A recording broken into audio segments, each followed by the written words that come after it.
Well, hello, God's good people. How are y'all doing today? I pray that all is well and that you are truly enjoying your day and this season. If it's a trying season, just remember that God will pull you through. I mean, your faith in Him will definitely bring you through. And He will honor His part. So don't give up on God. Stay faithful to Him in your words and in deed, and God will remain faithful in His part to you. So be encouraged in that. Don't give up. Things has to change. They have to. When you have your faith in God, it can't remain the same. Don't know who that's for, but take it as yours if it hits. Okay, we all have a part to play, and so I just felt encouraged to share that. But what I want to talk about today is about idolatry and about money as it's connected to idolatry. When we think of idolatry, probably most of us, I know I do, think more so the children of Israel with the golden calf and worshiping it, or even going further about Dagon, the idol of the Philistines, and them worshiping that, or going even further and statues of different kings, and Shadrach, Meshach, and Abednego being told to worship and bow down to that statue, or to whatever it may be. And it's something that's placed in the place where God goes, right? Idolatry, an image, something. When we talk about money, we immediately think of, okay, we know that the love of money is the root to all evil. But what we want to look at, and what God will have us look at a little bit deeper, is our relationship with money. What are you willing to do to get it? If you're in a tight situation and you have to choose between tithing and doing something else, what will you choose? If God is telling you to tithe, will you obey Him? Or will you do the other thing that you desire to do with it? If it's giving something, right? Are you going to obey God and give? Or are you going to do what flesh wants to do and do something different? Maybe you've been saving up for something, right? And God tells you, hey, I want you to now take this and do something different than what you planned. Are you going to obey God? Or is that dollar, or those dollars, however many it may be, are you going to serve that by serving your flesh, right? So God wants us to make sure that we're putting Him first in every area. Obey Him in every area, including with our finances. Whatever He tells you to do with it, obey Him with that. So when we think of the dollar, and this is how God showed it to me, you have images on the bills as well as the coins, right? And if you are slaving for that money, doing whatever it takes, being a yes man, selling your body, sliding up and down the pole, whatever it may be, outside of what you should be doing, then you're in idolatry if it has first place. One of the videos that I did was about Jesus showing the heart of the rich young ruler who didn't want to sell everything that he had because he had so much. And God was showing His heart connection and relationship to His money, to His things, to His riches. He couldn't let them go. They were God. It was the only thing that He was not following.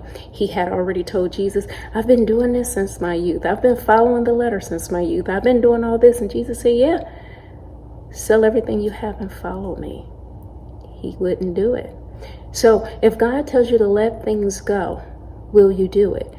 I was challenged in that situation not too long ago where I had, a lump sum. And the Lord told me to do something different with it. And that money was marked for something else. And with tears in my eyes, I let Derek know. And I said, this is what I'm hearing the Lord say do in this situation. He said, well, let's obey God. We did. We obeyed God. And we ended up with a favorable outcome. And we have this home as a result of that because we obeyed God. And so money is not God. in our lives and should not be in your lives. And we want to make sure it remains that way, that whatever God tells us to do with the money that has people's faces on it, that we bow down and worship God versus trying to chase the dollar or the coins or the bag, whatever you want to call it. Be a God chaser, right? And run after him like a deer panting for the water, right? Chase after him. Run after him first in every situation. God, this is what I have. What do you want me to do with it?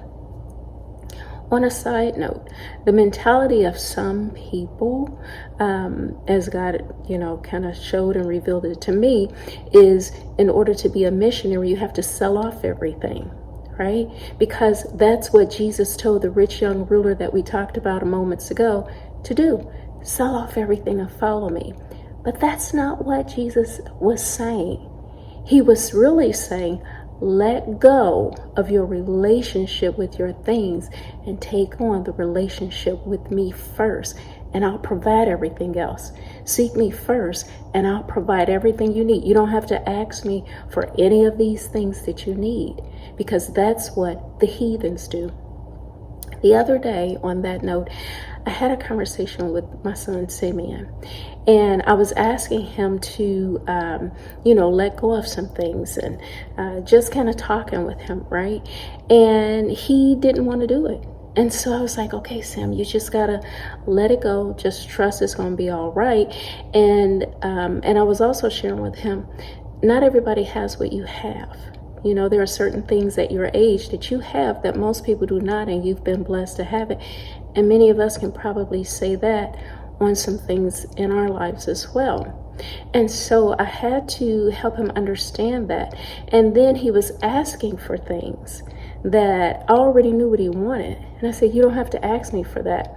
But the thing is, I did not want him to be what people would call a spoiled brat, which means good for nothing, really. Spoiled means it's no good, you throw it out. But I didn't want him to be considered a spoiled brat and be unappreciative of what he had. And so I told him, I said, you don't have to ask us for anything that you need, because you already have it. And you'll always have what you need, because we trust God to meet our need, right? But not everybody has it. And so if you behave in a certain way, it shows that that thing has more seniority over God and over your parents, what we say.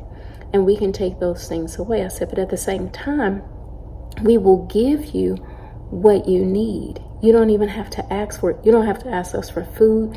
You don't have to ask us for things. You don't have to ask us for clothes or for where you're going to live or for any of that, because we already know what you need every day. We know you enjoy playing with your games on our phone. We know you enjoy, your baseball. We know that.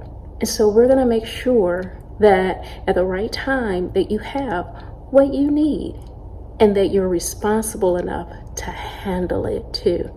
And that you show some appreciation and respect for what you have, right? It's not going to take a position over God. So what we did in that conversation, I said, God does the same thing to us. He doesn't want us to be spoiled brats. Can I have this? Give me this. Give me that. And that's what I want. And he doesn't do that. And sometimes we wonder why we don't have things. It's because, part of the scripture says we ask to consume it upon our lust, and we won't receive anything. Some of us are double-minded and don't know what we want, so we receive nothing at all either. And then there are some things, it's just a timing. It's that you have it, but it's a matter of time. Like Daniel prayed, but his prayer, his answer was held up because the angel was fighting the prince of Persia, and there was some heavenly warfare going on, right? But the answer was answered the moment that he prayed. It was just a matter of getting it to him, right? And so he stayed in faith. So God doesn't want his children to be spoiled brats where we're begging bread David said, I've never seen his seed forsaken or begging bread, right? All his life, because God always provides. So we don't have to be like the heathens and beg for money, work so hard for money. That's not his will. He says his blessings make us rich. So seek the blessing of the Lord. Seek God's way of doing things, and he will add to you everything that you need, and you don't have to work hard for it. The blessing of the Lord maketh rich, and addeth no sorrow or toil or work to it. Just ask God for wisdom. He asks you to just have faith in him. He already knows what you have need of. So, on that, God doesn't want us to get into idolatry by going into action and works to try and get the money. Okay, I need to, if we're a church, I need to put on another program. I need to, make sure we get enough money and put on another program and this program, or if we're business people. Or entrepreneurs, okay, I need to get this many people because, my background is real estate and now finance, and so we've been taught everything's always about a number, about numbers. You get this many people, you make this many sales, and, and you work that and have that goal like that. But another facet is, okay, Lord, here's what the need is. How do you want me to accomplish it? What do you want to do? That's a better approach, because now you're committing your ways to the Lord. You're presenting them before him, and he says he will make your way prosperous. That's what he promised to do when you do your part and commit what you desire to him. Right? So I pray you take that, present your plans before God. Present your desires before the Lord on what he puts in your heart. And an even better approach, Lord, put your desires in my heart so that I can be in line with your will. All right. Be blessed. I pray you're encouraged. Bye.